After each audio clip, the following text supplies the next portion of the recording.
Welcome back to Kevin Wilson SBC. Happy 4th of July weekend. So let's jump right into this suspension video. It's been a while and I'm excited to get this information out. Huge shout out to Philip McAllister. He is a subscriber. He's a member of the channel.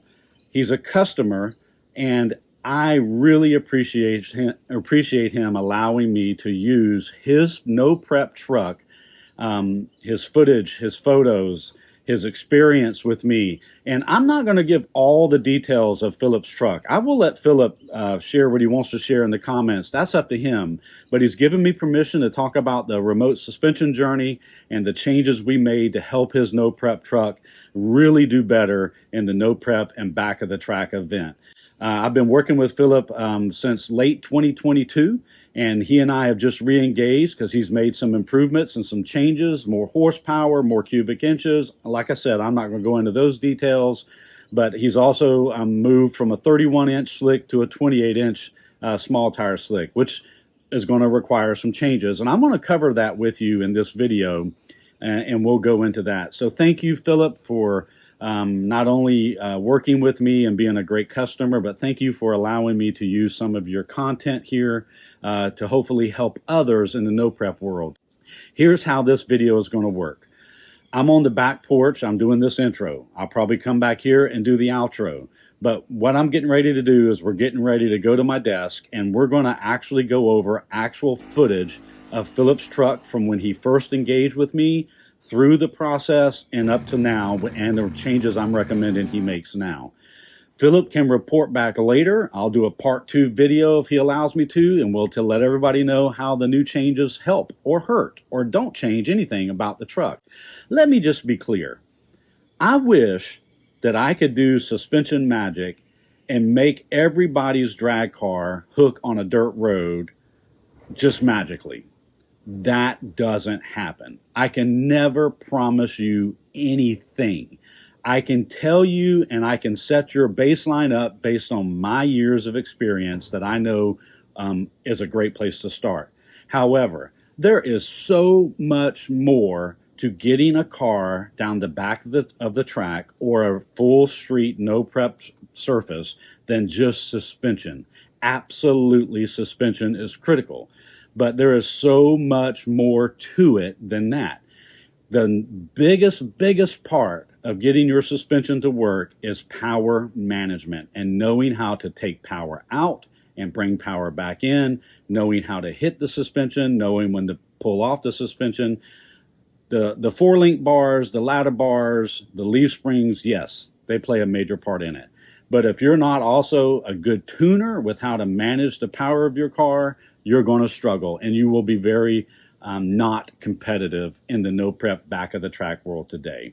So let's get off of the back porch. Let's get onto the computer. I'm going to do voiceovers. I'm going to explain. I'm going to show you real footage that Philip has given me permission to share of his truck. And let me just say this now. This truck is over 4,000 pounds in no prep form. So yes, Philip is adding weight. I will let Philip share more as he desires in the comments or on his YouTube channel. By the way, his YouTube channel is linked in the description below. Go show Philip some love. And to the gentleman who cussed out my dad at the shop the other day because I was not there and Dad recommended he go purchase a package. You cussed out my dad, and then you swore you would never ever watch another video on my channel. If you're watching this video, do me a favor. You know, after further thought on this, I'm not going to publish what I had to say to this gentleman. I've worked really hard over the years to keep this channel above board and family friendly, and I'm not going to let this person ruin that reputation. So forgive me for this. We're going to move on, and we're going to have a good time with this video. I appreciate everybody understanding. You, sir, are not the type of racer or customer I will ever work with. Let's jump into this video. Let's have a good time. Let's share some very cool information, and let's see some positive real world results. Thank you, Philip, for all you've done. Let's go. Okay, so we're going to start off with 2 videos of Philip's truck before I ever engaged with him. And then I'm going to show you the 4-link plot that was on this truck, and then we're going to go from there.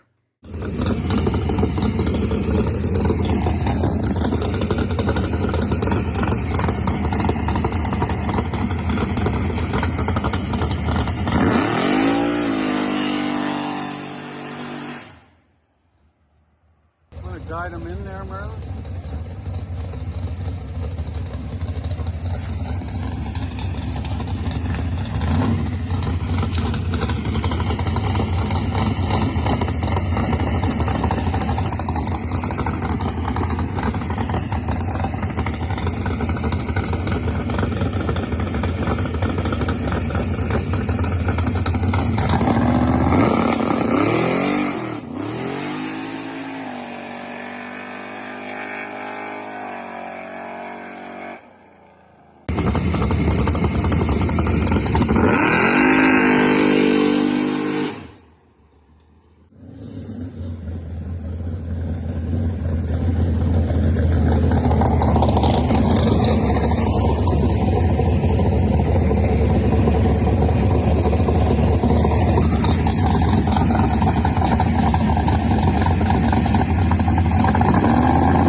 Let's talk about what we're seeing on the truck as it was before it came to me. I'm just going to focus on this first launch. You can hear it come up, and it sounds like Philip is definitely pulling some power out of it. But if you notice, it doesn't do a whole lot in the rear, and it goes up in pretty quick wheel spin. And if you notice, the front end comes up and stops the truck and unloads the rear end. Let's cover the 4-link plot of how the truck was set up for these runs. Now, we're probably going to be on this screen for a little bit. I see this a lot in the no prep world, and people running a good bit more than 100% anti-squat on the back of the track and no prep. It can work, but there were many things fighting against Philip for this setup to work. So why do I say that? Well, one thing is the truck is pretty much set up like Philip would run it with his drag radials. And the truck does work very well with this current 4-link plot when it's on a radial and a radial prep track. A couple things fighting against Philip here. The truck has a wheelbase of 118 inches. It has a very strong starting line ratio. We'll talk more about that later. This was a 31 by 10.5 W rear tire, no tubes, stiff sidewalls. And like I said earlier in the video, I think I mentioned this already, the truck is over 4,000 pounds. There's not a whole lot of front end travel that's being induced on the car right now. And you can see the front end kind of come up a little bit, stop coming up, and it pretty much unloads the rear end, which is all very common with a pretty aggressive 4-link setup around where he's at, which is well over 100% anti-squat. So let's cover a little bit more about this truck before we get into some of the changes we made. I will definitely say that Philip is running some very good parts on this truck. He's running the AFCO 3860 big guns on the rear. He's running strong 4-link bars. He's running the 10 soldiers low prep, no prep bracketry that he put onto the truck. Has the shorter upper bar on it, which, you know, some people like these, some people don't. I've had generally very good success in the no prep, low prep world with these. Here again, here's a picture of the AFCO big guns on the rear. These have very good valving. I've had good success with these shocks in many venues. I can say that Philip had what appeared to be very good construction, very good mounts, very good bracing on this truck, and anti-roll bar, wishbone, etc. These were all things that I normally don't always get in my remote tuning adventures. Also, Philip had some good AFCO big guns on the front with the bounce control valve being included. Now he's made changes on the front end since this work, but we'll talk more about that later and maybe in a part 2 video. But just wanted to show good stuff on this truck, good parts. I got a racer who understands what's going on, and this is just a great combination and a perfect recipe for success. Let's cover a little bit more specifics about this setup. The shocks on the rear were definitely set up for radial racing.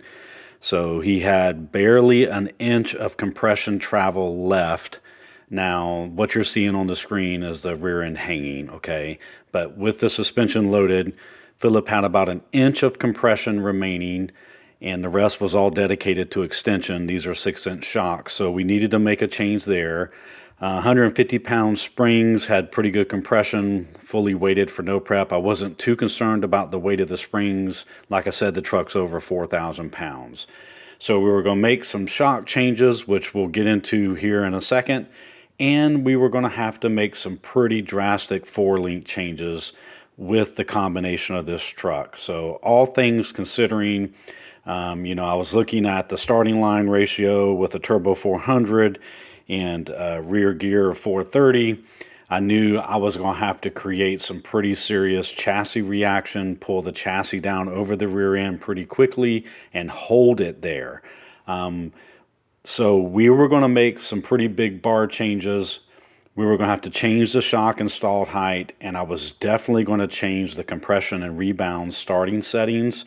On the rear, Philip was running rear compression 11 from full tight, and rebound was 20 from full tight. Here again, it was pretty much a radial setup, but on a 31-inch tall slick on a no prep surface. So it was time to make some changes, and I wanted to make big changes so that Philip could begin to see the difference, feel the weight come over the rear end, have the front end come up, hold it up longer, and keep the weight over the rear more to try to take out some of the wheel speed on the hit.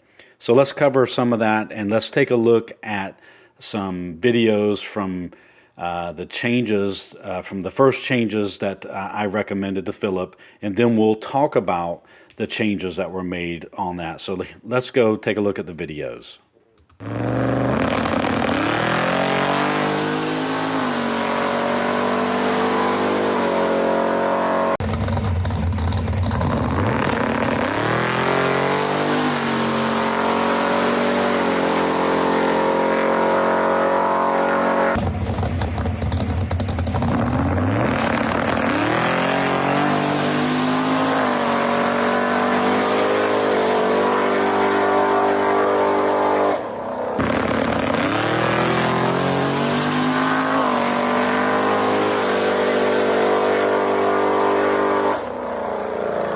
So Philip sent me 4 videos after he made the baseline changes for my first round of recommendations. Let's talk about a few of those changes. We definitely changed the rear shock installed height from 14 3/4 to 16 inches. That gave us about 3 inches of compression. I can tell you this, on the 4-link changes, we went longer and lower. We were less than 100% anti-squat. But just know longer and lower was Philip's friend here. We did make a pinion angle change. We'll talk more about that later, probably in part 2 video as well. We changed the rear slick air pressure from 14 to 10. You can definitely see we're getting more sidewall wrinkle helping us here. We changed the front shock compression and rebound. Front compression was 12 from full tight. Rebound was 15 from full tight, but on these runs, we had rebound 14 clicks from full tight and compression 4 clicks from full tight. We definitely changed the rear shock compression and rebound. We took the rebound on these runs were 12 clicks from full tight, and compression was 15 clicks from full tight. So you can see we're definitely introducing some squat, which is helping keep the front end up and transferring weight on the rear better. It's helping keep the rear slicks planted better, longer. Philip was able to make 4 full passes without lifting, and he was very, very happy with the truck's performance. I will say that one thing that I was concerned about was the porpoising, the bouncing on the rear. So I'm going to show you some videos after I recommended Philip make some changes, and we're going to see how those changes respond on this truck. So let's take a look at some more videos and what I had Philip change from this baseline setting.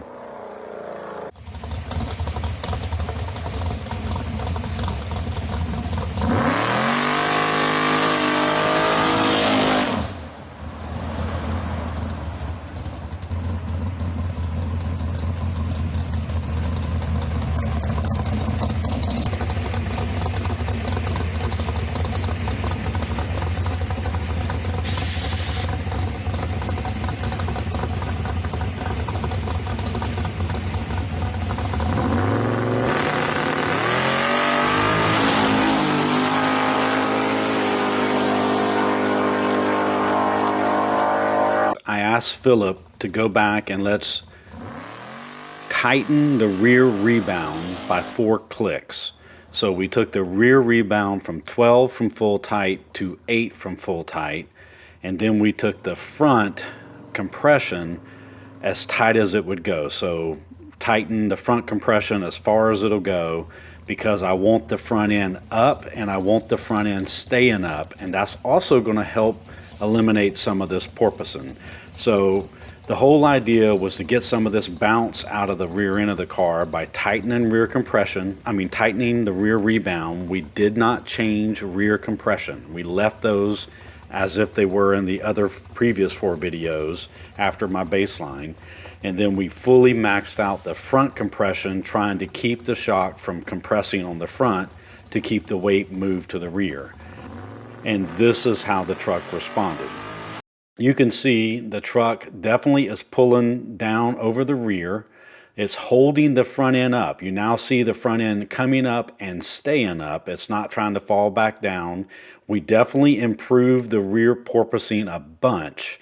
There were other racers here this day with Philip. I didn't show those races because I didn't have those racers' permission, but Philip said he went undefeated on this day after our changes.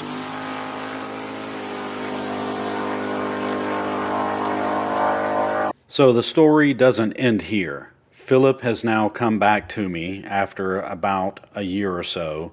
He's got more cubic inches. He's having great success. He's bringing in power much sooner and harder with nitrous. Big block Chevrolet here, lots of power, nitrous, couple kits. And now he's gone to a 28-inch tire.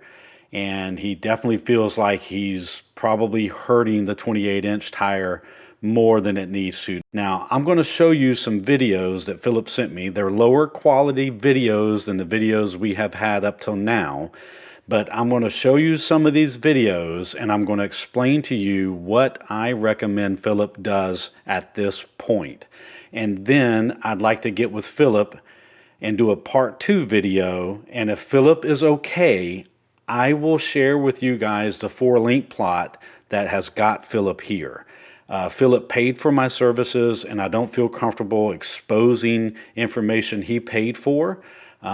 He's been very generous up to now with what he's allowed me to share, and I've even told you the 4-link plot has gone from the radial plot to longer and lower.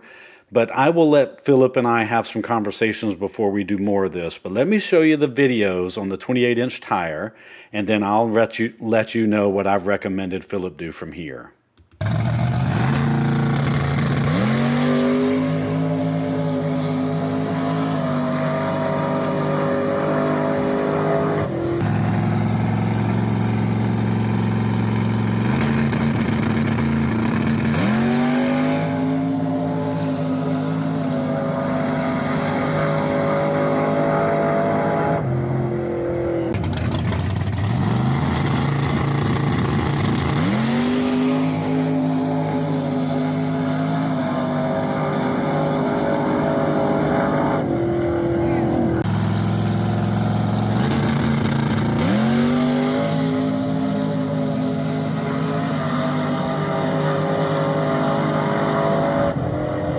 think it's pretty clear that Philip is definitely working the sidewall of these 28-inch Hoosiers. So recommendation number one, we got to get tubes in these slicks. These videos are without tubes. Philip is now leaving in second gear, so a 148 starting second gear ratio with a 430 rear gear, which is helping a lot. He's actually picked up even more 60 foot over the 31-inch tires, and that's even killing the sidewall of the small tire. So first recommendation, Philip's getting tubes. The tubes will help support the weight of the vehicle. This vehicle is over 4,000 pounds. He's got a lot of weight in the rear, and I'd like to be able to reduce some of that weight, but the tubes will support the weight of the vehicle and allow the sidewalls to focus on providing better traction. Right now, we're asking way too much of the sidewalls in this current setup. Additionally, second recommendation is we're going to slow the front end down even more so. So we need to slow the front down, we need to put tubes in it, and then we can evaluate other changes on the truck. I know you probably are not going to be happy that I'm not sharing the 4-link plot, but Philip got with me, he paid for that information, and I do not want to share that information here without having more conversation with Philip. But all I can tell you is we went from the radial plot to a longer and lower plot to help get this truck moving pretty dang good on a no prep.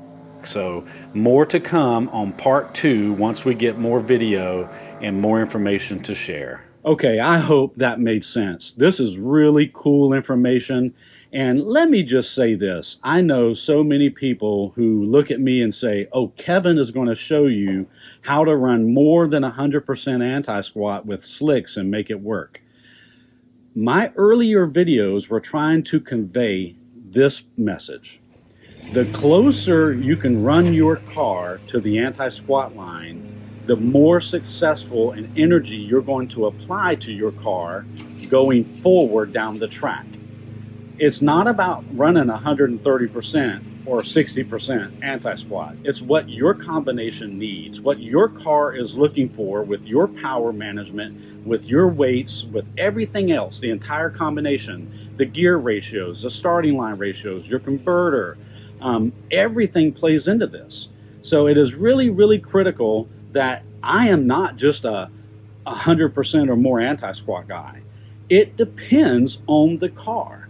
The closer you can get your car to the neutral line or being near 100%, the more energy you're applying to the car going forward and the less energy you're applying to separating or squatting. However, separating and squatting are absolutely required at times to get the car hooked. Just remember, we're trying to do 3 things. I want to go fast, I want to go straight, and I want to be safe. God bless you.